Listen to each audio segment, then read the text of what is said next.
Hey guys, today I'll show you an adventure thriller TV series named Candle in the Tomb, Season 2, The Lost Caverns. Spoilers ahead, watch out and take care. The drama begins in Gulan County in a western province of China. In recent years, the area has experienced severe drought. The village chief claimed that only by striking down the Drought Spirit could they summon rain. This old custom was common in many remote mountainous areas before liberation. It was said that the Drought Spirit caused the calamity and burning it would bring rain. The villagers spent days digging on the eastern side of the village and eventually unearthed a large coffin. However, no one dared to open it. That was when a bald man nicknamed Tomb Thug appeared to flex his bald head. Armed with a spade, he prepared to pry open the coffin. Encouraged by his boldness, the villagers joined him, and after great effort, they opened the coffin. Inside lay a woman's sexy body, adorned with a phoenix crown and surrounded by numerous burial items. Judging by her attire and the burial treasures, she must have belonged to a wealthy and powerful family. As the villagers gathered around the coffin, they suddenly noticed something moving on the corpse. Looking closely, they saw a jelly-like creature covered in countless sharp fangs. The bizarre creature leaped toward the villagers, attempting to attack them. Tomb Thug managed to pin it to a wooden stake with a knife and whipped it repeatedly, causing a greenish liquid to ooze from its body. Just as the villagers were reeling from the shock of the scene, the sky erupted with thunder and lightning. Rain was imminent. The village chief declared that the woman's corpse was a mother-child curse, meaning she had been buried pregnant. Such curses were highly ominous, and if left untouched, they would bring disaster. The chief instructed a villager, Chun Lai, to stay behind and burn the coffin, warning him not to covet any of the treasures within, lest he face divine retribution. Left alone, Chun Lai hesitated as he tried to ignite the coffin. Suddenly, rain began to pour, extinguishing his match. Glancing at the sky and back at the coffin, his greed got the better of him. He reached out and took the jade bracelet from the corpse's wrist, only to turn around and see Tomb Thug standing there. It turned out Tomb Thug had also set his sights on the treasures in the coffin. He had brought along several accomplices planning to steal the riches. To silence Chun Lai, he tossed him one of the embroidered shoes from the corpse as hush money. Terrified, Chun Lai sat trembling on the ground. The scene shifts to the capital city, where the main character Hu and his friend in Fat, nicknamed Fatso, have returned from an adventure in the lost ancient city earlier. Thanks to Shirley's financial support, they've started a small business dealing in antiques at a local market. Although both are skilled treasure hunters, their business acumen leaves much to be desired. While Fatso is busy introducing items to customers, Hu notices a man who's been wandering around the market for over a week. Suspecting the man has something to sell, Hu decides to approach him. That man is none other than the villager Chun Lai. The two quickly strike up a conversation, planning to do business together. The bustling antique market was no place for a private discussion, so the three headed to a nearby hot pot restaurant. Over dinner, Chun Lai revealed his intent to sell the embroidered shoe at a high price, hoping to use the money to return to his hometown, marry, and settle down to have many babies. Carefully, he pulled out the shoe from his bag and recounted the story of unearthing the coffin in Gulan County. He added that on the night of the rainstorm, Tomb Thug and his men, who had attempted to rob the coffin, were all struck by lightning, leaving their charred corpses resembling blackened charcoal. He believed it was divine punishment. Fatso dismissed the story as fabricated nonsense, while Hu remained skeptical but intrigued. The shoe's remarkable condition, despite its tumultuous history, was indeed extraordinary. However, in the antiques world, a complete pair would be far more valuable than a single item. Hu proposed taking Chun Lai to see Goldtooth, a seasoned expert, to appraise the shoe. Chun Lai agreed. At Goldtooth's antique shop, the expert confirmed that the shoe was from the Ming Dynasty, with exquisite golden thread embroidery of peonies. He estimated the single shoe's value at $200 and said the price could rise significantly if its pair were found. Sensing an opportunity, Hu offered all his savings to buy the shoe. However, Chun Lai revealed that he had an entire chest of treasures from the coffin and suggested the trio accompany him back to Gulan County to retrieve them. Hu, wanting to discuss it with his partners, took down Chun Lai's address and promised to consider the offer. After Chun Lai left, Goldtooth revealed that his appraisal had been conservative. He believed the single shoe alone was worth at least $500, and a complete pair could fetch double or triple that amount.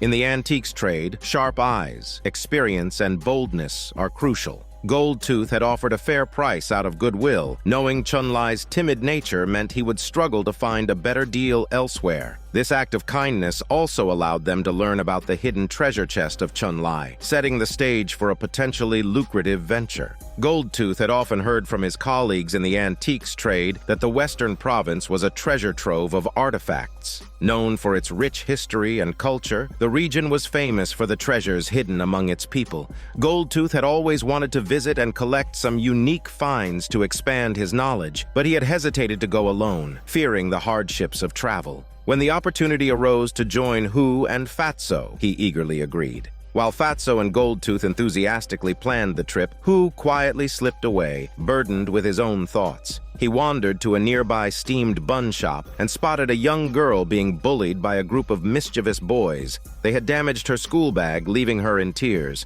The girl's mother, the shop owner, silently mended the bag with a needle and thread. Hu discreetly left an envelope filled with money on the counter and left without saying a word. Back at home, Hu told Fatso he had decided to go to the Western Province. Fatso advised him to be mindful of his finances, reminding him that he couldn't afford to be overly generous. Since their return from the lost ancient city, Hu had seemed distracted, and with the new trip approaching, Fatso urged him to stay focused. As Fatso packed for the journey, he included a military spade. When Hu questioned him, saying they had agreed not to get involved in their old business, Fatso simply replied that it's just for self-defense. Meanwhile, in Tennessee, USA, Shirley was juggling two tasks: researching her grandfather's estate and caring for the ailing archaeologist, Professor Chen. She discovered that Professor Chen had been obsessively trying to unlock a treasure box of the Queen of the Ancient Kingdom. He mumbled the code 841, explaining that the year 841 BCE marked the first recorded uprising in Chinese history, a crucial date for archaeologists. To them, these three numbers held greater significance than even their own birthdays. With Shirley's help, Professor Chen successfully opened the box and was overjoyed. At that moment, Shirley had an epiphany and used the code to unlock a hidden drawer. Inside, she discovered a secret chamber behind a bookshelf. It contained essential archaeological tools, equipment, and a tortoise shell engraved with strange symbols. Led by Chun-Li, Hu, Fatso, and Goldtooth, set off on a bumpy road trip to the Western Province. The mountainous terrain made the journey rough, causing Fatso to feel nauseous and vomit along the way. Unfortunately, the car broke down halfway. With no way to fix it, Chun-Li suggested they switch to traveling by water. Although reluctant, the group had no better options and agreed. They reached the banks of the Yellow River, a desolate area with no villages or signs of help in sight. Without a boat, they feared they might have to spend the night on the riverbank. Just then, a Tesla boat without batteries approached. The boatman warned them of the rising water levels caused by recent heavy rains, which had already triggered floods. He explained that such conditions were dangerous, as they could provoke the river god's wrath, making this journey perilous. As they sailed, the boatman shared a curious story. Years ago, after a flood, an enormous fish skeleton washed ashore. The locals believed it was the embodiment of the river god and named it the Iron-Headed Dragon King. Lacking funds to build a proper temple for it, the villagers were at a loss until a traveling merchant offered to finance the construction. The merchant claimed he often had to cross rivers and seas and wanted to ensure safe passage. However, the temple never seemed to work. Rain fell and droughts came as they pleased, unaffected by offerings or prayers. Eventually, the villagers blamed the merchant for miscalculating the feng shui and sought him out, only to discover he had disappeared without a trace. Over time, the temple fell into disrepair and was abandoned. Hu found the story peculiar. Why would someone build a fishbone temple deep in the mountainous valley instead of by the riverbank? As it was against the feng shui principles, he speculated that the merchant might have been a tomb raider who used the temple as a cover for his true intentions. Perhaps the temple concealed a clue to an ancient tomb. As the group pondered this, a sudden thunderstorm broke out. The river's waters surged violently, and their Tesla boat rocked precariously. The boatmen panicked, claiming the river god was angry and trying to sink their vessel. To their horror, a massive, truck-sized creature began ramming the boat from below. Grabbing whatever weapons they could find, the group prepared to defend themselves. The creature's relentless attacks caused Fatso to lose his balance and fall into the river. Without hesitation, Hu jumped in to rescue him. After pulling Fatso's heavy body back aboard, Hu faced the creature underwater. In a fierce struggle, he managed to blind it in one eye with a harpoon, forcing it to retreat. As the skies cleared and the river calmed, the group breathed a collective sigh of relief, thankful to have survived the ordeal. The boatmen hurriedly thanked Hu and Fatso for saving them, acknowledging that without their help, everyone on board would have likely perished in the river. Goldtooth blamed Chunlai for causing the disaster, saying it was all because of his embroidered shoes. With that, the group stumbled their way into Gulan County. Chunlai took them to a nearby guest house, advising them to rest and assuring them that he'd bring the treasures for appraisal the next day. While relaxing in their room, the three men discussed the dangerous encounter they'd just survived. None of them had anticipated the reality of the Dragon King lurking in the waters.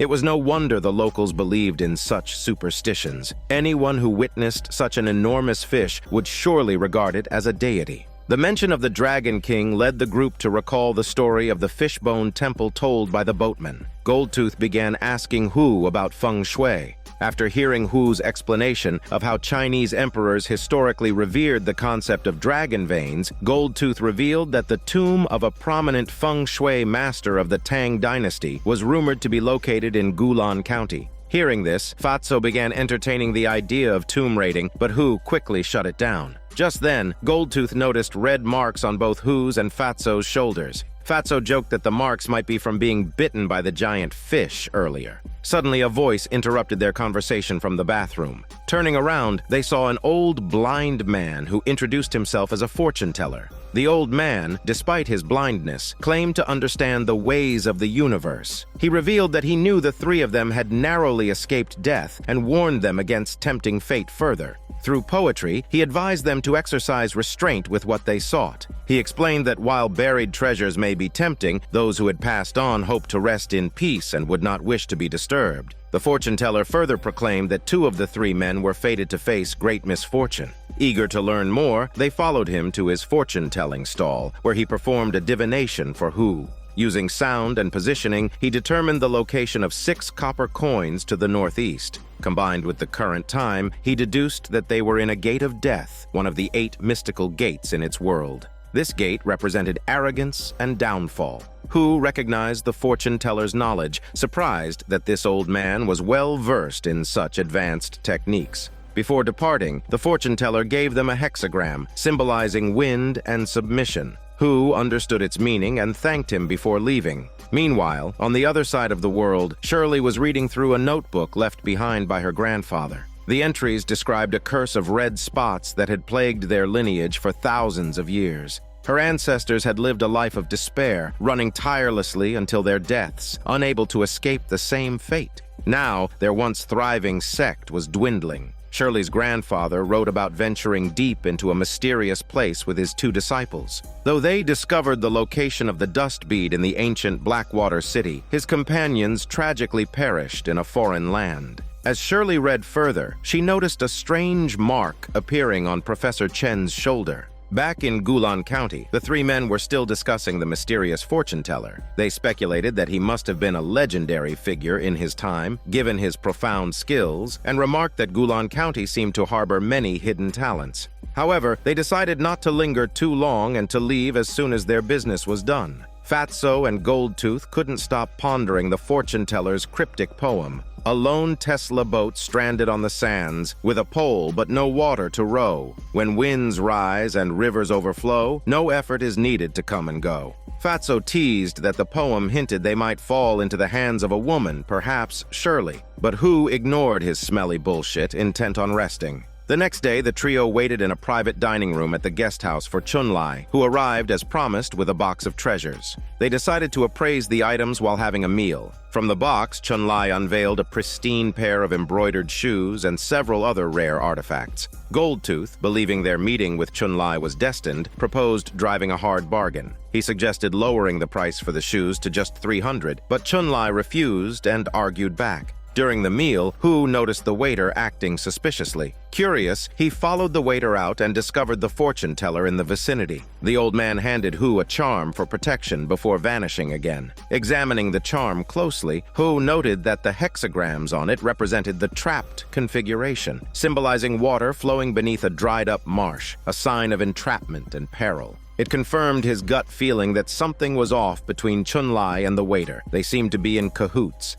After returning to the private room, Hu tricked Chunlai into believing he would buy the entire box of goods for 10,000. Using the excuse of going out to withdraw money, he intended to leave the place as soon as possible, fearing that if the deal fell through, they might be stranded or worse. Sure enough, the previously mentioned tomb thug, who Chunlai claimed had been struck dead by lightning, suddenly appeared in the room. Upon hearing that the trio had offered 10,000, Tomb Thug suspected it was a scam and worried they might spread word about it, resolved to hunt them down, even if it meant digging them out of hiding. The three men quickly boarded a bus, but they soon realized they were being pursued by a group intent on killing them. After a desperate fight, they were utterly exhausted. As they tried to escape, another group of Tomb Thug's men blocked the road ahead, forcing yet another fast and furious battle. With great effort, the three barely managed to escape into a convenience store, finally catching their breath. They blamed Chunlai, who appeared honest on the surface but was deceitful and conniving. It turned out that Chunlai was in league with Tomb Thug all along. Clearly, Chunlai was just a pawn. Tomb Thug was the real mastermind behind this elaborate trap. Elsewhere, Shirley was packing her luggage in preparation for a trip back to China. That day, Professor Chen, whose mental state was clearer than usual, came to visit her. While tidying up her grandfather's room, Shirley discovered an object engraved with mysterious symbols. Professor Chen explained that Professor Sun, a friend of his at the State Administration of Cultural Heritage, had mentioned an archaeological discovery made 2 years ago in the Western Province. Among the unearthed animal skeletons was a remarkably intact giant tortoise shell, which bore similar symbols. Professor Chen suggested that Professor Sun might be able to shed light on their meaning. Meanwhile, Tomb Thug's men continued searching everywhere for Hu and his companions. Little did they know, the trio had hidden themselves in a cow cart, planning to quietly slip out of Gulan County. Along the way, they decided to get off the cart and find a place to hide for a couple of days until the search died down. At this moment, Hu took out the protective talisman given to him by the blind fortune teller. The talisman bore instructions: shocking above, dangerous below. In danger, one must move. This hinted that they should flee for their shitty lives. The hexagram also indicated that heading southwest would be favorable, so the three set off in that direction. As they traveled, they couldn't help but wonder why the blind fortune teller kept helping them. But so far, everything he had said proved accurate, even though the fortune teller couldn't foretell his own blindness. After walking for some time, the exhausted trio stumbled upon a farmhouse. They decided to stop there to rest and ask for food. In the backyard outhouse, they discovered a stone slab dating back to the early Zhou dynasty. This indicated the presence of a Zhou tomb nearby. The elderly homeowner mentioned that a professor from the capital city had once commented on the slab's value. However, since it wasn't edible, the man had used it as a base for his outhouse. Hu asked the man about Tomb Thug. The old man explained that Tomb Thug had taken over a coffin shop in Gulan County and was known locally as the Living King of Hell. It was said that Tomb Thug had a special coffin in his shop. Whenever he slapped its lid, someone within a 10-mile radius would die. The harder he slapped, the farther away the death occurred. Since the coffin shop wasn't doing well, he'd resort to slapping the lid. Though it all sounded sinister, Hu dismissed it as mere superstition without any solid evidence. When Hu mentioned that they were heading southwest, the old man warned them about the ferry crossing. He cautioned them to avoid the depths of the Labyrinthine Caves. While the Fishbone Temple nearby appeared to sit on ordinary mountainous terrain, unsuspecting travelers could easily fall into hidden sinkholes and never escape. The locals called the area the Dragon Caverns, a place known for its eerie phenomena. Even during daylight, people reportedly encountered ghostly illusions, and many had lost their lives there. Just last month, an exploration team looking for oil had ventured in but never came back. After a brief rest, the three decided to press on. The wilderness seemed endless, and they had no idea when they'd reach safety. At one point, Hu noticed that the ridges ahead appeared to resemble the layout of dragon veins. However, the surface terrain was fragmented, disrupting the flow of energy. It had the appearance but lacked substance. He wondered why someone had gone to great lengths to build a temple here. Driven by curiosity, Hu and Fatso approached the temple to investigate. After some exploration, Hu finally understood. Despite the barren and exposed mountain ridges, the area's high peaks concealed a protective aura, while the deep valleys below exuded a sense of tranquility and stability. The temple's creator was undoubtedly a feng shui master. Suddenly, Goldtooth and Fatso accidentally triggered a sinkhole beneath their feet.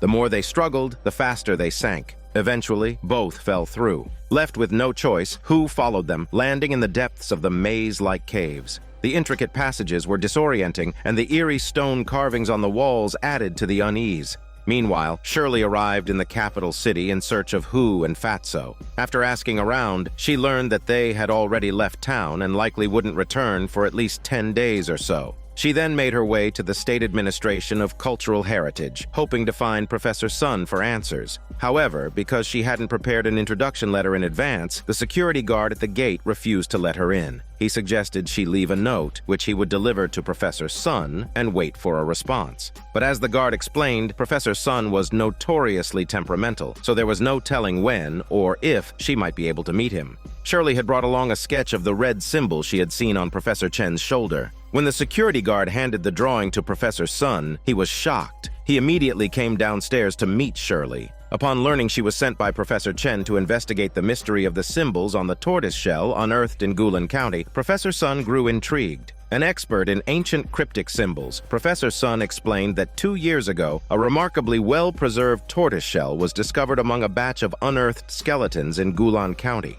The symbols engraved on it were identical to the one in Shirley's sketch. While the symbols resembled Oracle bone script, they were fundamentally different. He added that all information related to these ancient inscriptions was classified as a state secret and couldn't be disclosed until conclusive findings were made. Sensing that Professor Sun was unwilling to share more details, Shirley didn't push further. However, she did show him a mysterious map marked with similar symbols, hoping it might change his mind. After falling into the maze-like caves, Hu and Fatso became separated from Goldtooth. The two followed footprints on the ground, trying to track him down. Fatso couldn't shake the feeling of a cold wind on his back, as if a pair of unseen eyes were watching him, which sent chills down his spine and smelly butt. At that moment, Hu felt something brush against his back. He reached out to touch it, but couldn't identify what it was. Looking down, they saw the ground crawling with a dense, dark mass of something. When they looked up, they were horrified to see hundreds of bats hanging upside down on the stone ceiling. Their scalps tingled in fear. Hu quickly realized the bats' droppings could produce high levels of ammonia, and excessive inhalation might be fatal.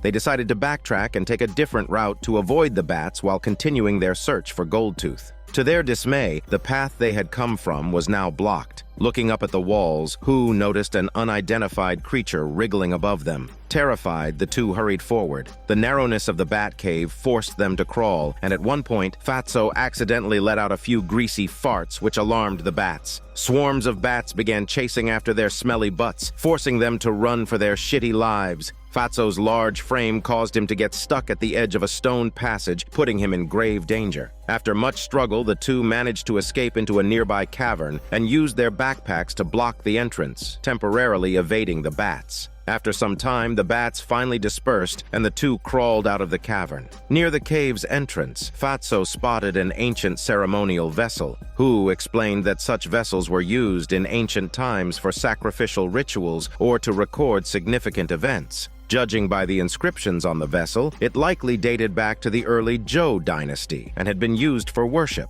Hu reminded Fatso that Tomb Thug's stolen bag contained detonators, which they could use to blast a path forward. At that moment, Hu caught the scent of a strange fragrance. Following the smell, they discovered a skeleton, with the aroma emanating from its remains. Around the skeleton's neck hung a Mojin talisman, indicating the person had been a Mojin captain, a tomb raider of noble lineage. This suggested there might be a tomb nearby. Based on the inscriptions on the vessel, it was likely a Zhou tomb. The skull bore an unusual wound, likely inflicted by the mysterious creature they had seen earlier. Judging from the state of the remains, the person had been dead for quite some time. As the two attempted to bury the skeleton, they discovered a piece of the legendary Fragrant Jade beneath the body, the source of the fragrance. Hu recalled Goldtooth once mentioning that this type of jade was a rare treasure belonging to ancient nobility in the ancient times. The drier the environment, the stronger its scent. Examining the jade closely, Hu noted its dragon-shaped design and exquisite craftsmanship. Such a large and well-preserved piece was incredibly rare, making it a true masterpiece of its time. At that time, such an item must have been used by the highest-ranking nobles to symbolize their status. Hearing this, Fatso was delighted and decided to take it with him. The two then worked together to bury the skeleton. Hu noticed that the bats were conspicuously absent in this area, likely due to the presence of the Fragrant Jade. Just then, they heard Goldtooth's chicken cries for help. As they rushed toward the sound, they saw Goldtooth running toward them, screaming about ghosts. Not only was he being chased by bats, but something unclean, possibly supernatural, was also pursuing him. The three managed to reunite, but their escape wasn't over yet. Hu lit a detonator, successfully blocking the bat's path, but the explosion left the three of them trapped in a dead end. Once Goldtooth finally caught his breath, he revealed he'd been bitten by a bat, developed a fever, and was likely infected with malaria. They needed to find medicine for him quickly. Bat guano was a folk cure for malaria. Hu fed some to Goldtooth, and after a short while, Goldtooth regained clarity. He explained that he had been terrified by a female ghost, but noted that finding a way out was their top priority. By sheer luck, Goldtooth's frantic running had led them to a possible escape route. Hu noticed an opening behind Goldtooth.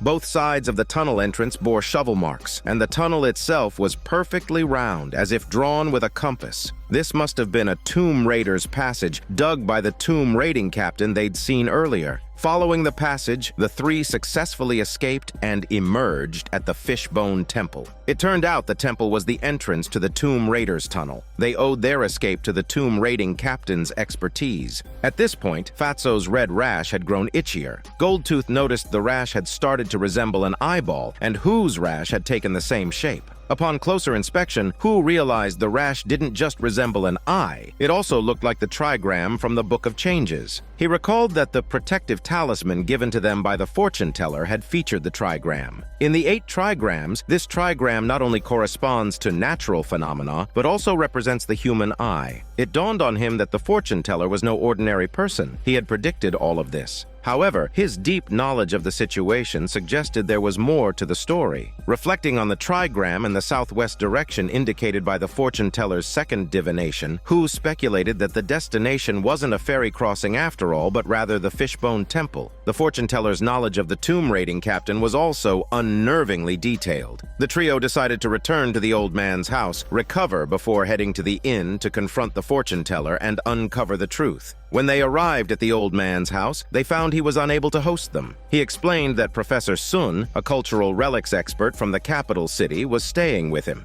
The professor was eccentric and disliked meeting strangers. Moreover, this time he had brought along a female assistant, making it even more inconvenient. At that moment, Hu recognized the assistant. It was none other than Shirley. Meeting again in such a remote and desolate place felt like fate. The group, including Professor Sun, sat down together for a chat. During their conversation, Shirley revealed that she too had the same red rash on her shoulder as Hu and Fatso. She explained that the marks were a result of their earlier expedition to the lost ancient city. According to her, these red marks were actually caused by a virus. She went on to recount an ancient legend. In olden times, there were 4 prominent schools of tomb raiders. The tomb raiding captain was one of them. Another school, called the mountain-moving Taoists, had unique origins. They were adept at manipulating the balance of life and death, and often posed as Taoist priests, not for wealth, but in search of medicines. For over 1,000 years, the mountain-moving Taoists believed that their lineage both originated from and was doomed by this red mark. Long ago, a tribe called the Zaglama people lived near the Zaglama Mountains in the western regions. Migrating from distant Europe, they lived peacefully until they accidentally discovered a bottomless ghost cave deep within the mountains. The tribe's prophet led a ritual to worship the cave, hoping to uncover its secrets. However, this act unleashed a terrible curse. Those afflicted by the curse developed red, eyeball-shaped marks on their bodies that could never be removed. Those with the marks never lived past the age of 50. Though their deaths were not immediate, they suffered greatly in their final days as their blood gradually turned yellow, their breathing became labored, and they died in unbearable agony. The prophet and their tribe foretold that a mystical pearl, identical in appearance to the red markings on their bodies, existed in the Central Plains. Only by finding this pearl could the curse be broken and their tribe's survival ensured. Thus, the Zagl people began their long migration inland, gradually becoming assimilated into Han civilization. Over time, they pieced together clues that identified the pearl as the legendary dust bead. What followed was a millennia-long journey by Zagl descendants to locate the dust bead. They believed it still existed, buried as part of a tomb's burial goods. To free themselves from the curse, they scattered across various regions, exploring ancient tombs in search of the bead. After recounting this history, Shirley explained that the red marks on their bodies were a manifestation of the curse. As mentioned earlier, the curse could only be lifted by finding the dust bead. However, as one of the 3 legendary pearls of the Central Plains, its whereabouts had been unknown since the long past. Shirley revealed that her knowledge of the Zagl people came from personal connection. She was a descendant of the mountain-moving Taoists. Her grandfather, Shao, the renowned last mountain-moving Taoists, had left behind a notebook detailing the final clue to the dust bead's location. According to his notes, he had ventured deep into a mysterious place and learned that the bead was hidden in a treasure chamber within the Blackwater city. However, the chamber's location was so well concealed that even his techniques could not uncover it. Hoping to use the tomb raiding captain's expertise in locating tombs, Shao sought out Master Liao, the chief disciple of a famous tomb raiding captain, to learn their craft. To demonstrate his sincerity, he first completed a difficult task to gain their trust and earned the tomb raiding medallion. Under Master Liao's guidance, Shao ventured into an ancient tomb to retrieve burial garments from a corpse. The tomb was notoriously treacherous. According to the tomb raiding rules, tombs must never be disturbed after the 3rd crow of a rooster, nor should they be explored if the lantern extinguishes. Encounters with cats, foxes, or weasels were especially ominous, as they often triggered corpse transformations. This tomb was full of black cats. After a fierce struggle, Shao successfully retrieved the burial garments from a female corpse. Having proven his worth, Shao formally became Master Liao's disciple, and the two set off together by boat to Blackwater City in search of the dust bead. On board, a group of Russians spoke boastfully about their previous expedition to Blackwater City, during which they destroyed 7 Buddhist pagodas and looted numerous artifacts. Their arrogance was appalling. Other passengers on the boat began discussing the taboos of traveling the Yellow River, warning against uttering words like capsize or overturn, as they believed such words could invite disaster. At that moment, a woman holding a crying baby threatened to throw the child into the river if he didn't stop crying. No sooner had she spoken than the calm waters suddenly turned turbulent, stirring up massive waves. A large whirlpool appeared in the river, causing the boat to rock violently. Many passengers believed the woman's words had angered the river god.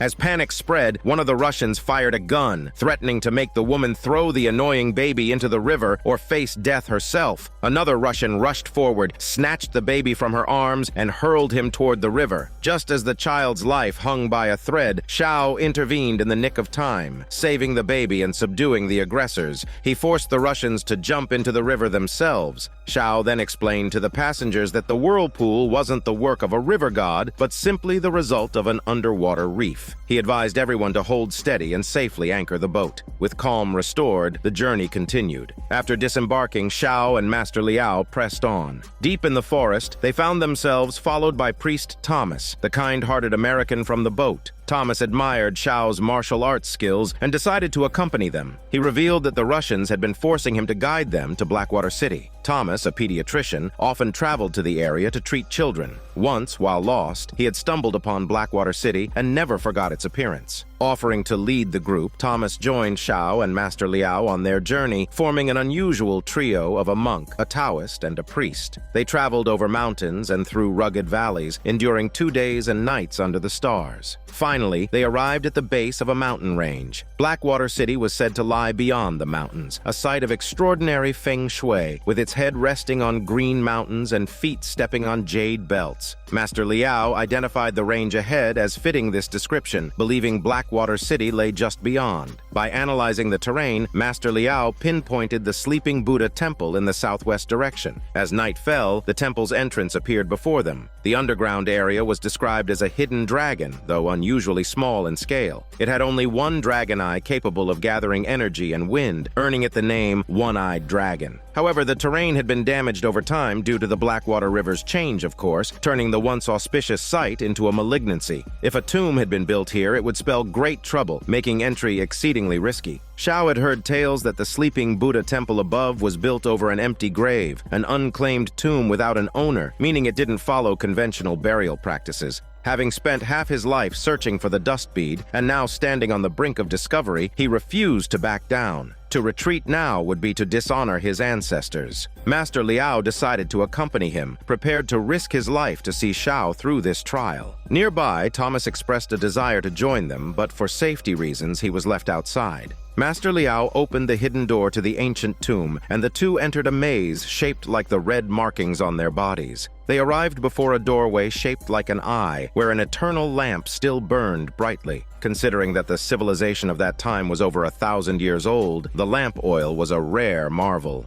At this moment, Xiao noticed that Thomas had secretly followed them inside. Unable to send him back, he reluctantly allowed Thomas to join their venture. To stay alert and prevent fainting in the poorly ventilated air, the group took special herbal medicine. The tomb was filled with mechanisms and deadly traps, making every step treacherous. To view the full grandeur of the sleeping Buddha, they had to traverse a perilous corridor. Although the Buddha seemed close, every step forward demanded utmost caution. Guided only by faint lamplight, they slowly advanced through the pitch-black passage, surrounded by an air of mystery and dread. Suddenly, the glowing image of the sleeping Buddha emerged, radiating golden brilliance so dazzling it seemed to blink at them. In the haze, it felt as though a massive eye was winking continuously, while eerie chanting whispered in their ears, disturbing their minds and clouding their judgment. Xiao and Master Liao shut their peeping eyes and steadied their thoughts to withstand the assault. However, Thomas was deeply affected, becoming dazed and nearly falling into a deep pit like a trapped pig. Xiao acted quickly, saving his piggy life just in time. When Thomas regained his composure, he screamed in terror. The corridor employed a dual-layered trap. Those who stared at the ground would lose their vision, while those who focused on the Buddha's eye would fall under hypnosis. The setup was designed to confuse and disorient, causing anyone with the slightest mental distraction to lose themselves and plummet into the abyss. Even Master Liao, despite years of meditative practice, barely avoided disaster. Before them lay a seemingly endless chasm within the tomb. To reach the sleeping Buddha's side, they needed to find a way across. Surveying the terrain, Xiao used his exceptional agility to leap across and secure a rope bridge. With Master Liao's help, the acrophobic Thomas, wrapped in a leather harness, slid across the rope while screaming in fear and in a chicken voice.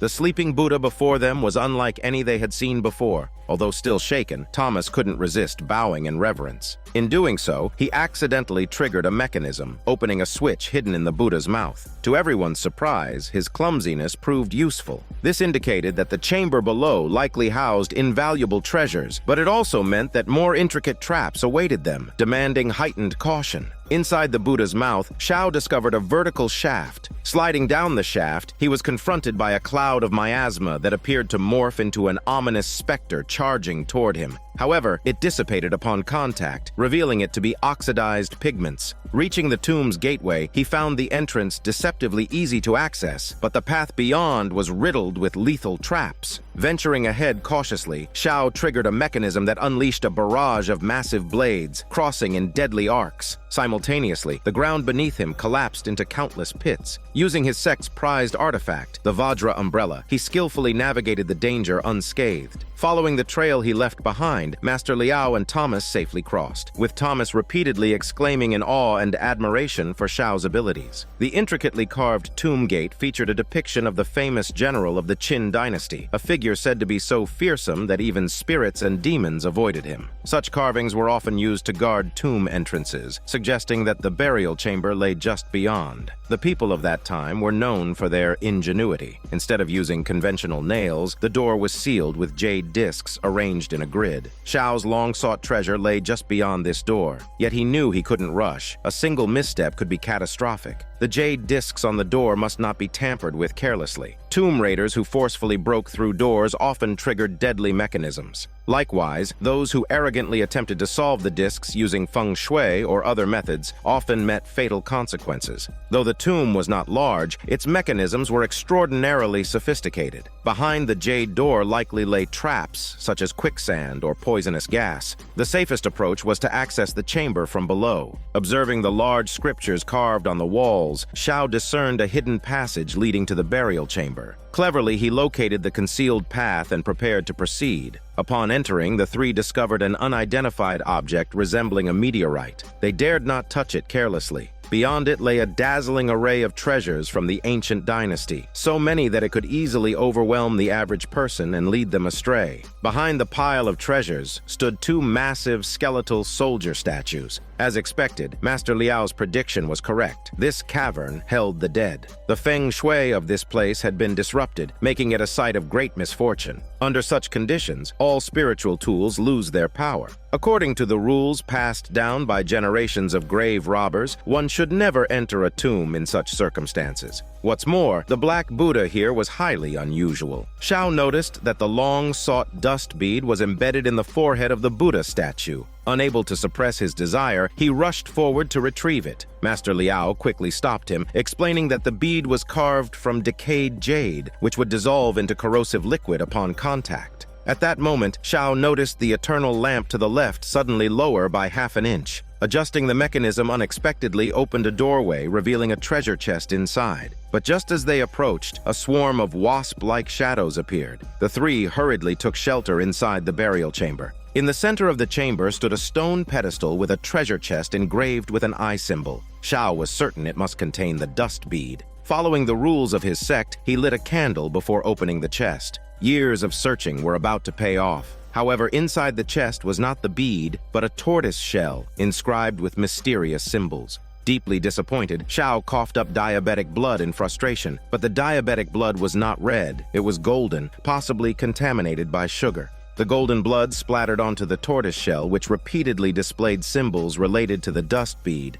Certain it was connected to the bead, they decided to leave the tomb and seek an expert to decipher the inscriptions. What they had hoped was the final chapter in their quest turned out to be only the beginning. The road ahead stretched farther than ever. As they prepared to leave, the shadows reappeared, revealed to be a swarm of unknown insects. Attracted by the heat of the flame, the creatures would target humans once the fire was extinguished. The group bolted for the exit, but the swarm attacked with ferocity. In an act of selflessness, Master Liao shielded Thomas using his bare muscles, only to be overwhelmed and have his legs devoured to the bone, leaving a bloody mess. Shao tried to save him but lost an arm to the swarm in the process. Gravely injured, Shao carried the dying Master Liao out of the tomb. Thomas, racked with guilt, sobbed and blamed himself for their suffering. On his deathbed, Master Liao expressed regret that he hadn't passed on the secret technique of dividing gold and locating tombs to Shao. Instead, he instructed him to seek out an astrologist said to rival Master Liao's own mentor. The said astrologist, often disguised as a merchant, was known to frequent the Yellow River region. He could provide the help Shao needed and was also entrusted with the sacred Mojin talisman. With these final words, Master Liao passed away.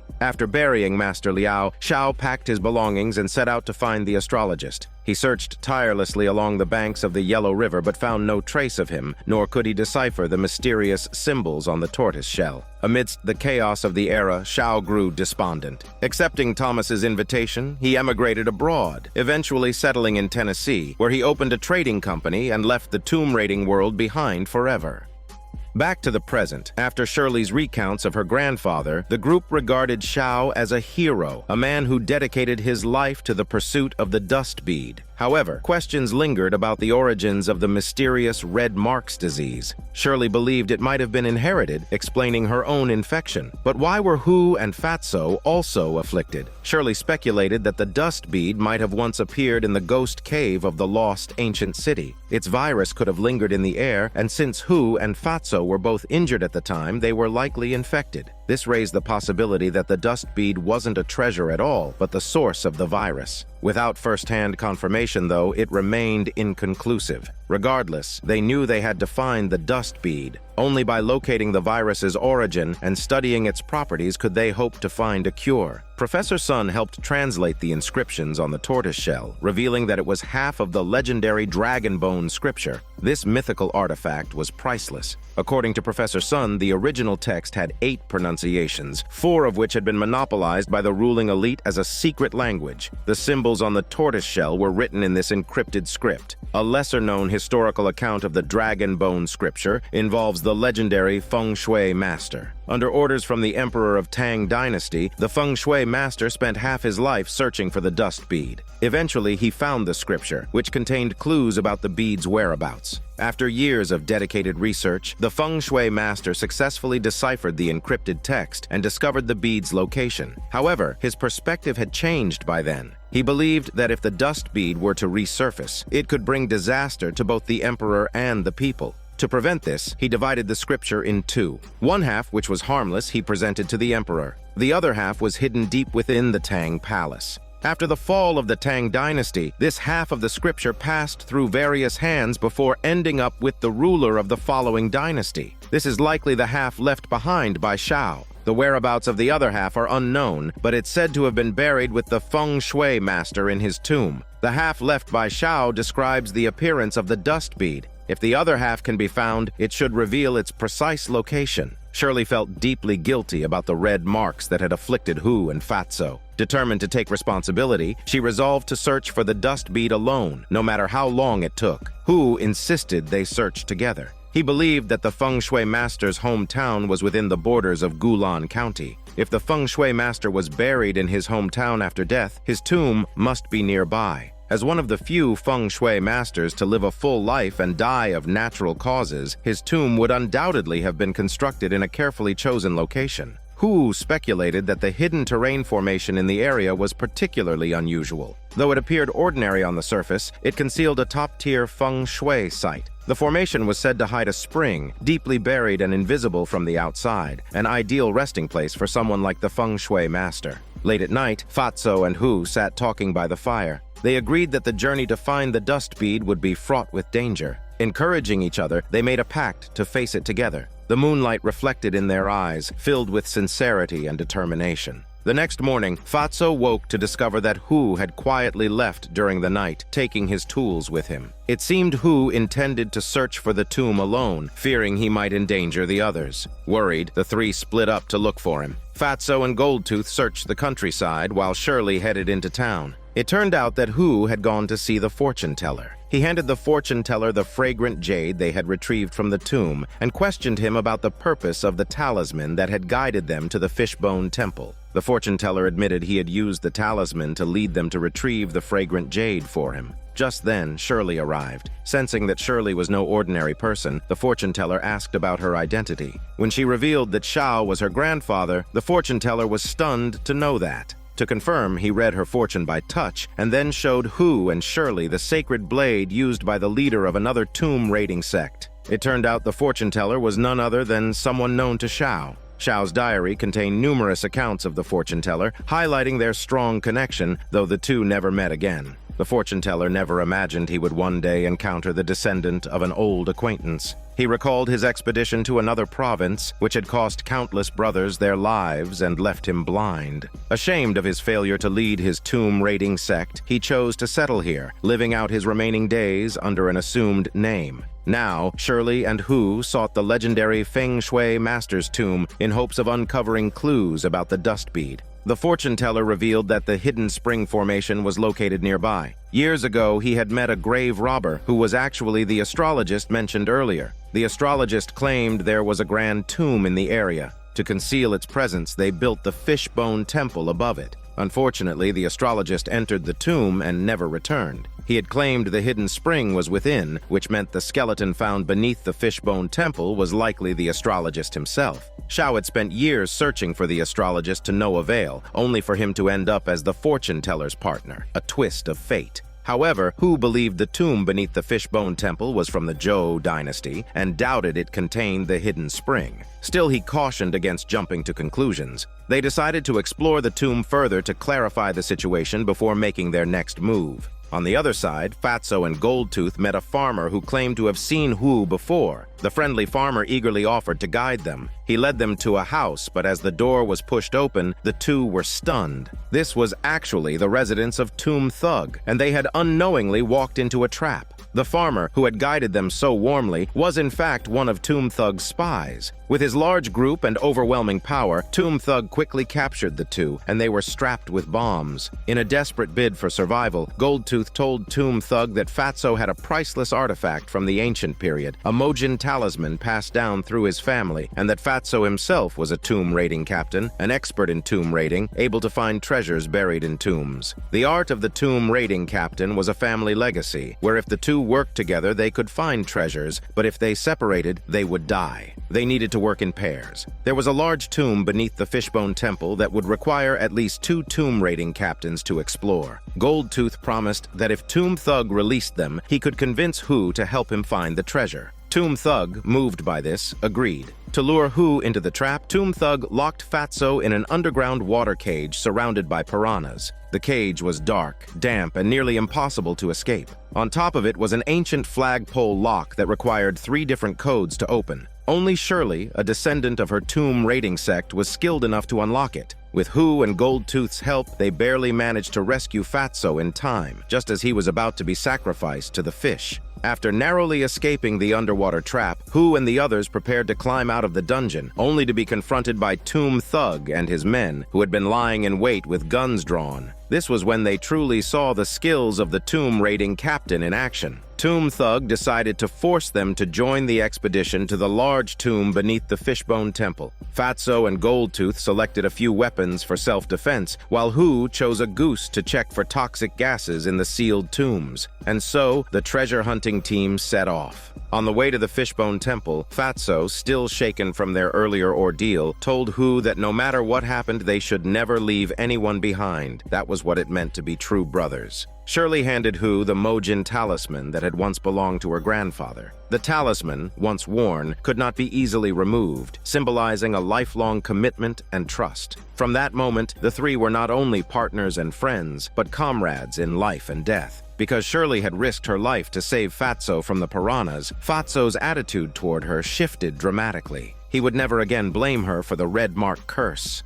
The group finally saw the Fishbone Temple looming ahead. Hu and his team led the way, with Tomb Thug and his men following behind, ready to flee at the first sign of trouble. They soon arrived at the labyrinth-like depths of the Fishbone Temple, where the path was lined with scattered stones. The only entrance had been sealed off by Hu. Tomb Thug ordered his men to blow up a path with explosives. Following Hu's lead, they entered the cave, which twisted and turned like a maze. It was then that they noticed strange patterns on the walls above, faces that seemed to smile mockingly, emanating a sinister false charm. These faces resembled the filthy things Goldtooth had seen before, but Hu dismissed them as mere decorative carvings, indicating that a tomb might be nearby. But then Fatso noticed that the faces on the walls suddenly shifted from a sad expression to a grin, sending chills down his spine and butt. Someone threw a stone at one of the faces, causing it to start turning. The group was startled and scattered in fear. In the confusion, Hu and the others accidentally fell into a pit, landing on the ground in disarray. As they regained their senses, they realized they were surrounded by numerous pits, densely packed, making their skin crawl. The ground was covered with sticky threads that resembled spider webs.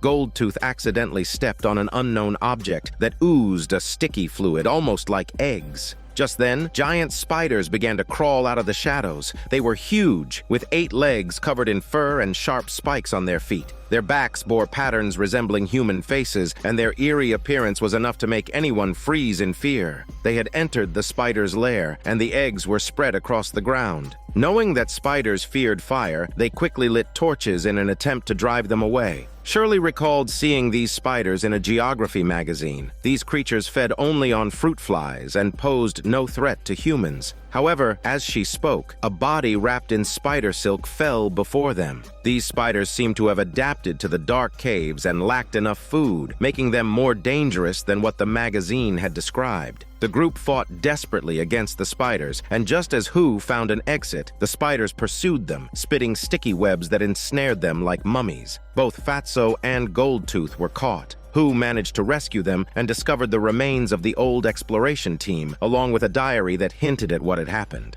The spiders in the cave were so enormous because they had been mutated by nuclear radiation. Just as they were preparing to face the spiders, Goldtooth suddenly had his head entangled in the spider's sticky silk. The group held their breath, cautiously preparing for the fight. The dark, eerie cave filled with a chilling atmosphere, followed by a rustling sound. They looked closely to see the sticky silk of the spiders. Goldtooth, pale with fear, tried desperately to open his smelly mouth to scream, but he dared not make a sound. In that critical moment, he suddenly panicked and ran away, leaving behind only a wig that became tangled in the spider silk. The group seized the opportunity to flee, but unfortunately, they ran into Tomb Thug and his men. Hu quickly realized that the location they had reached was one they had passed earlier, and they were likely lost. If they kept running aimlessly, they would risk losing their lives. There were markings on the walls from the previous expedition. Using the left-hand rule, Hu deduced that moving forward would eventually lead to an exit. But since none of the previous explorers had made it back alive, it seemed there was no way forward. The only option was to go back the way they came, though this meant passing through the spider's nest again.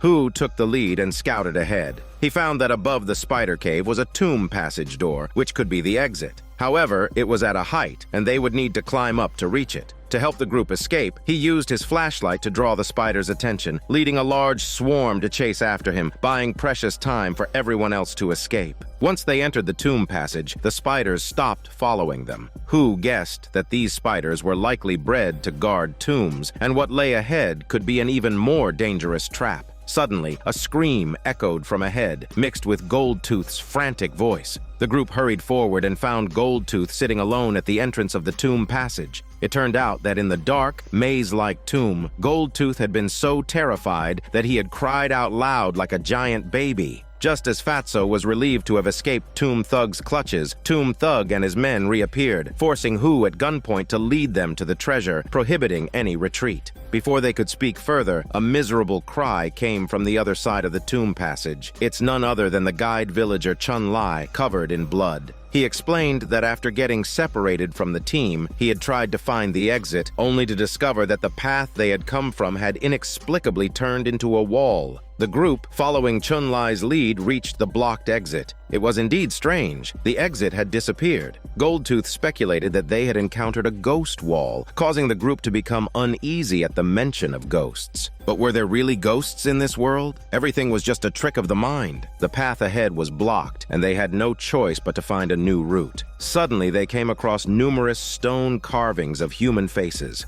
According to legend, these statues were prominent during the Zhou dynasty, with cloud and thunder patterns carved on their ears, which was characteristic of that era. The tomb passage was made of whole stones, a construction style common at that time. Based on this, it was concluded that this was a tomb of an earlier period, unrelated to the legendary Feng Shui master. As they continued forward, they found a nether palace. This was traditionally where tomb owners' coffins were placed, and the heart of the tomb. Whether for a single burial or a joint one, the tomb owner would be laid to rest in their coffin, dressed in mourning attire. However, this palace contained no coffin, only a celestial globe. The walls were decorated with many intricate patterns, possibly representing the tomb owner's precise arrangements. If they could correctly open the stone door ahead, they might find the coffin. Interestingly, Shirley noticed that the figures in the wall paintings wore clothing from the early Tang dynasty, suggesting that this could be the Feng Shui master's tomb. Based on the tomb's size and structure, it seemed to be a noble tomb from the Tang dynasty. However, the celestial globe didn't appear in earlier periods, and the human-faced statues and wooden bricks were indeed from the earlier periods. This was contradictory. It seemed that the only way to resolve this mystery was to find the Feng Shui master's coffin. Perhaps this entire setup was a false tomb created by him, but for a fifth-rank official to build such an extravagant burial site seemed excessively lavish.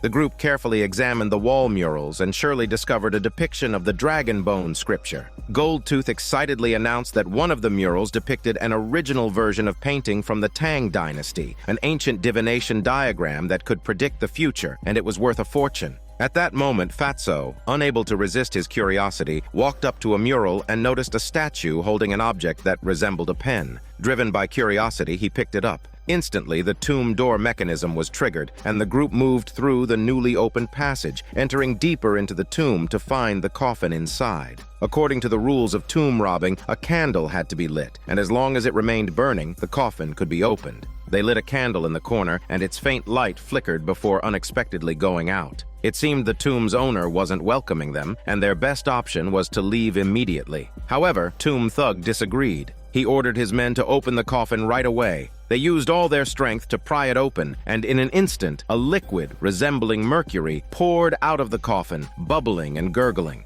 Before anyone could react, the liquid quickly engulfed one of Tomb Thug's men. Meanwhile, the door of the tomb chamber began to slowly descend, seemingly aiming to trap them all inside. Hu and Shirley hurried to support the wooden door with their bodies, trying to help the group escape, but the heavy door trapped them inside. They were forced to cover their noses and mouths and stand on the highest stone pillars in a desperate attempt to survive. Tomb Thug and his group, having escaped from the coffin, didn't fare much better. The walls of the tomb began seeping mercury, and the toxic liquid slowly rose higher and higher. If they didn't find a solution, they would all perish here. Goldtooth, having inhaled too much mercury, was poisoned and began hallucinating. In a dazed state, he even started humming eerie songs. At that moment, the tomb door exploded open. Tomb Thug's men had used explosives to blast open the door, rescuing them from the deadly tomb. Hu realized that the tomb's mechanism was based on a celestial globe, and the painting was just a diversion. The feng shui master, well aware of human weaknesses, had placed the mechanism in the most obvious location. The celestial globe had inscriptions of the heavenly stems and earthly branches, likely a form of cipher. The group scrambled, standing on the stone disk of the celestial globe, avoiding the mercury falling from above. After some quick thinking and calculations, Hu activated the mechanism, causing the mercury to fill the cracks in the stones, transforming into the 28 lunar constellations. Now they had to find the correct answer among these constellations to escape. Everyone's fate was in Hu's hands. Bearing the pressure, he relied on his experience and correctly identified the answer, opening the next door to their escape. The group rushed through, but the path ahead was far from easy. After leaving the mercury-filled area, they climbed a stone staircase leading into a dark and gloomy space. The abyss stretched endlessly on both sides of the staircase, and ahead, the road disappeared into darkness, with no sign of an end. An eerie silence enveloped the place. They lit torches and carefully proceeded along the center of the path, moving cautiously, afraid of slipping into the abyss. The unknown ahead likely held more deadly traps waiting for them. Frightened, Chun-Li wanted to turn back, too afraid to continue. Seeing his fear, Tomb Thug reminded him that if he didn't keep going, he could always return and face the mercury. In their current situation, there was no choice but to move forward, and Chun-Li reluctantly pressed on. The stone steps ahead seemed endless, stretching on forever. Hu felt something was off. The beam of his flashlight only illuminated a few steps ahead, and it was likely some kind of ancient light-absorbing paint that was blocking their view. The tomb's owner had clearly put a lot of effort into its design. Tomb Thug realized just how formidable Hu truly was. Without him, the whole group would surely have perished here. He decided to propose an alliance with Hu, but for now, finding a way out was the top priority. Getting rich could come later. In the darkness, only a faint light illuminated their path, and they walked cautiously, anxiously, with the darkness looming behind them as if ready to swallow them whole at any moment. They had been walking for a while, but still hadn't reached the end. The tomb's passage seemed oddly constructed. Cleverly, Hu made a mental note of the crescent-shaped markers on the stone steps and the number of steps. He soon realized they had been walking in circles, retracing their steps, which meant they had returned to their starting point. To confirm his theory, Hu instructed Fatso to stay behind, light a candle, and hold a long rope. The others held onto the rope, walking ahead a bit before stopping and maintaining some distance. At this point, they were all literally on the same rope. Eventually, Hu and Tomb Thug went forward together, and to their shock, they encountered a man who turned out to be Fatso. This confirmed their suspicions. The path was a loop. They had walked in circles and ended up back at the beginning, meaning the stairs formed a closed ring. Normally, a closed staircase should have an uphill section, but they had been descending the entire time. Hu suddenly recalled that this kind of staircase was mentioned in a book. It was an ancient mechanism known as the suspended soul staircase, designed to trap people in an endless loop, causing them to walk in circles with no way out. The group felt disheartened and defeated, awaiting the grim fate of the suspended soul staircase. Tomb Thug believed they couldn't just sit and wait for death. Since neither direction ahead nor behind seemed to lead anywhere, he suggested they explore the deep abysses on either side for a way out. After some bickering about who should go, Tomb Thug finally sent his henchmen to descend into the abyss on one side of the staircase, using a rope for safety. At first, the henchmen responded, but as the rope unraveled further, his responses grew fainter and eventually stopped. The group became frantic, and Tomb Thug's men began to panic, arguing and blaming each other, which caused them to lose grip on the rope. The rope fell into the abyss, disappearing into the darkness below. Hu, quietly observing everything, believed that the way out didn't lie ahead, but beneath their feet. The 384 steps were no coincidence. The ancient principles of yin and yang, represented by the 384 hexagrams, perfectly matched the number of steps they had climbed. Each step showed subtle changes in brightness, symbolizing yin and yang. The darker steps represented yang, and the lighter steps represented yin. According to this, they needed to interpret the hexagrams formed by the steps, starting from the crescent-shaped ones. The steps contained 64 hexagrams, and the correct hexagram hidden among them would unlock the path. Only one step was correct. The rest led to dead ends. Hu knew that to escape, they had to solve the puzzle. He decided to take the initiative and jumped into the abyss below the steps. Soon, his voice echoed from below, signaling that he had found the solution. The group, filled with hope, eagerly followed him down.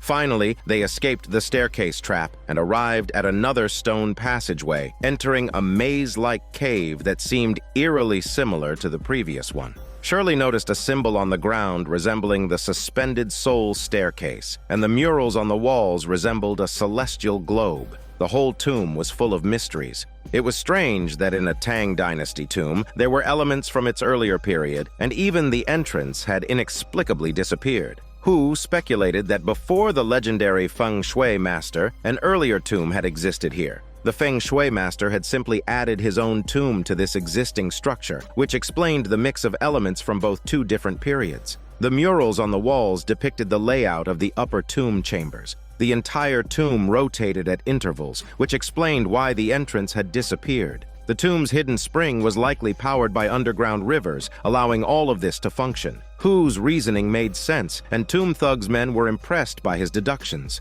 However, just then their faces turned pale with fear. They slowly turned around to find themselves face to face with a swarm of giant spiders. In that moment of life and death, Hu spotted a nether palace across the tunnel, the only way out. The group had to enter the nether palace to be temporarily safe, but first, they had to deal with the spiders blocking their way. The spiders seemed trained, lined up in formation, ready to fight. Hu and the others armed themselves and, shouting, charged at the spider swarm, engaging in a fierce battle. After a fierce battle, Tomb Thug's men were either dead or wounded, and their strength and energy had been nearly exhausted. At that moment, the spiders suddenly scattered, fleeing in all directions. The group looked up in surprise to see a giant spider king descending from the ceiling, blocking their path. The creature was massive, several times the size of the spiders they had fought before. Even with all of them working together, they struggled to kill it. Hu could only temporarily hold it off, buying time for the others to open the door to the Nether Palace.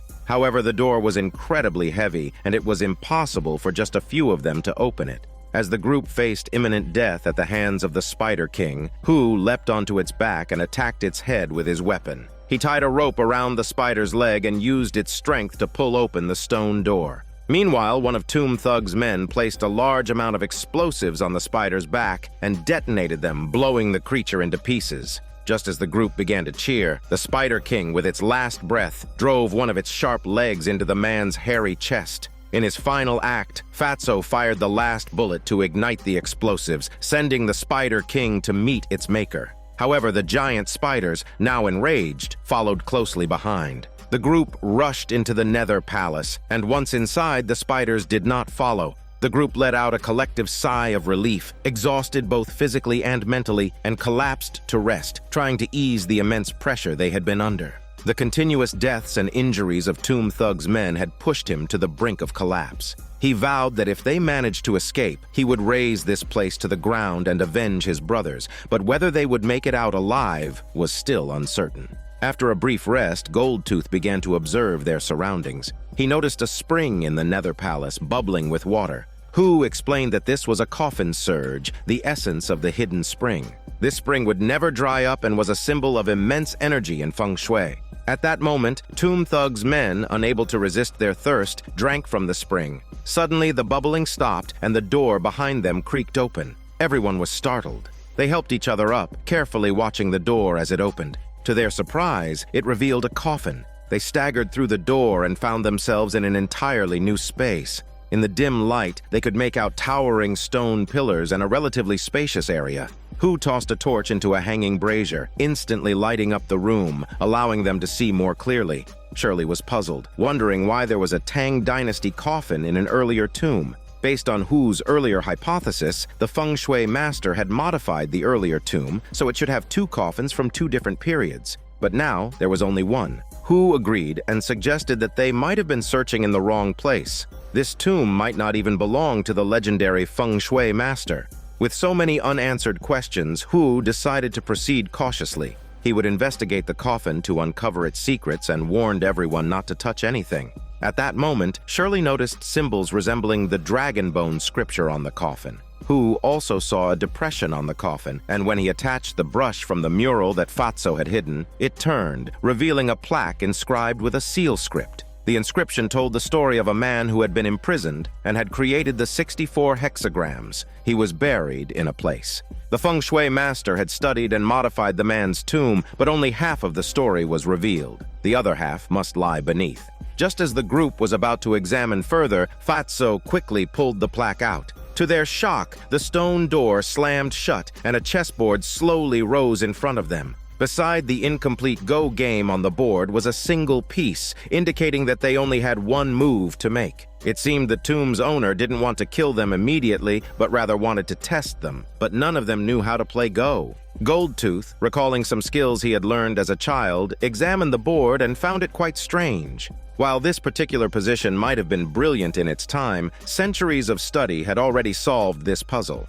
The solution seemed far too simple, almost unbelievable.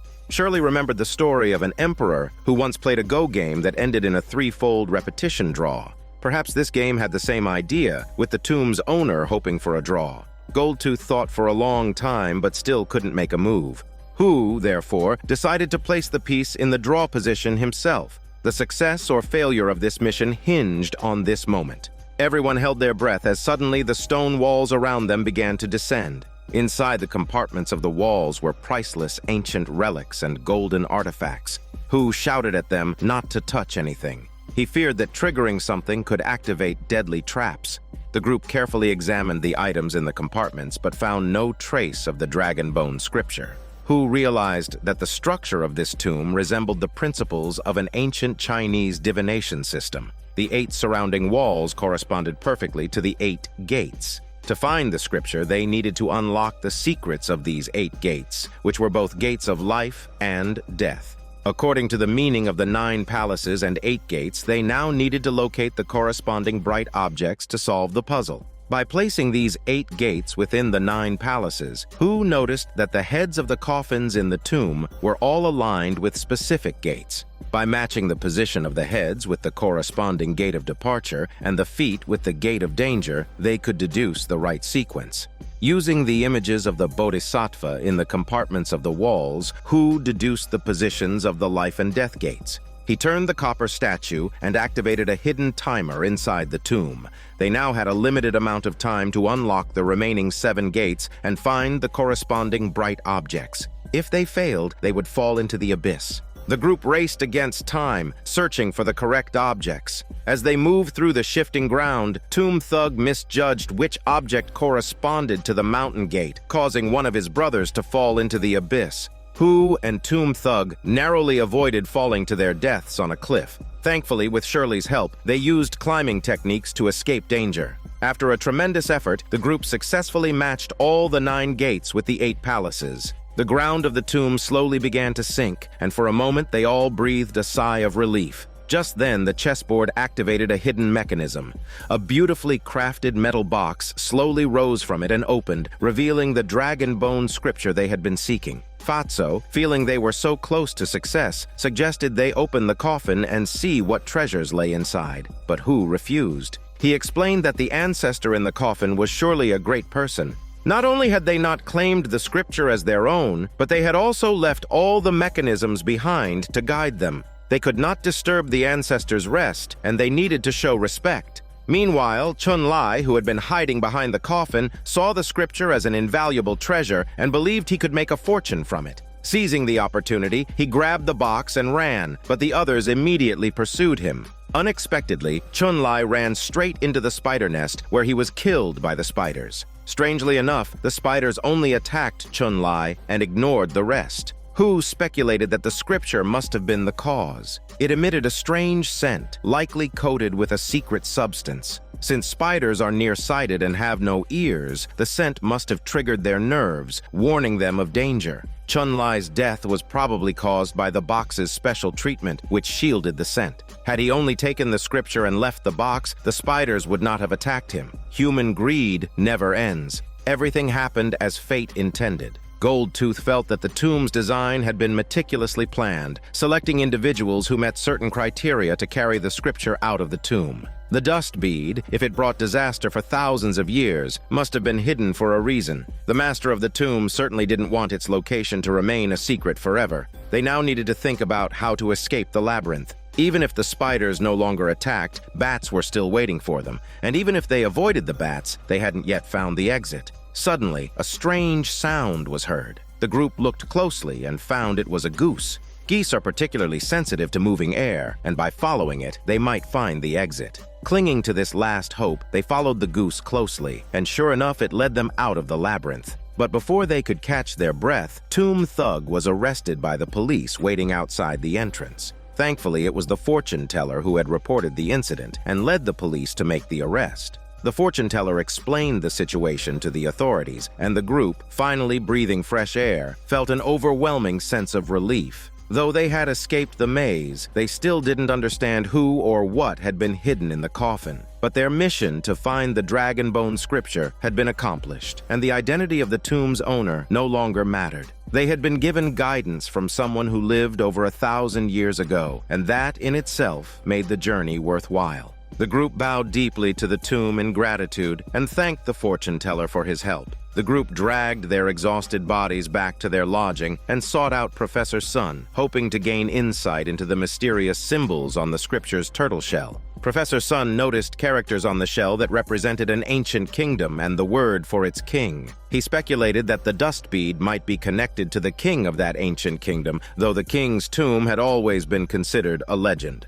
Shirley suggested using the dividing gold and setting burial method to locate the tomb. However, this technique only works on flat, level ground without any geological upheavals. The terrain of the plateau is complex, with many rivers and mountains, and its weather is unpredictable. Without a clear indication, finding the king's tomb would be nearly impossible. Professor Sun admitted he couldn't offer any further information at the moment and decided to search through ancient texts for more clues before giving a definitive answer. Just then, they heard the voice of the fortune teller from outside the window. He boldly called Professor Sun a fraud, and the two began to argue. The fortune teller claimed that the king's tomb was real, even though many people didn't know about it. He pulled out a human skin map of the tomb, which he had found years ago at the king's tomb in a mountain. His sight had been lost due to poison gas, a harsh but undeniable truth. The fortune teller said that the king's tomb was even more dangerous. The map indicated a red, toxic mist in the heart of Worm Valley that never dissipated.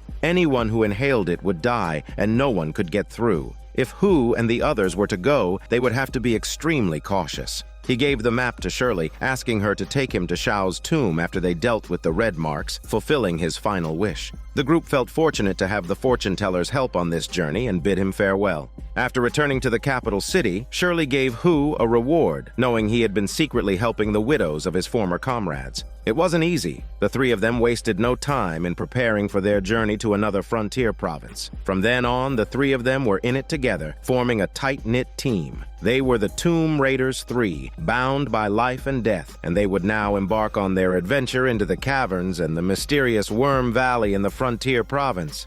This is Daniel CC Movie Channel. Stay safe and enjoy your day.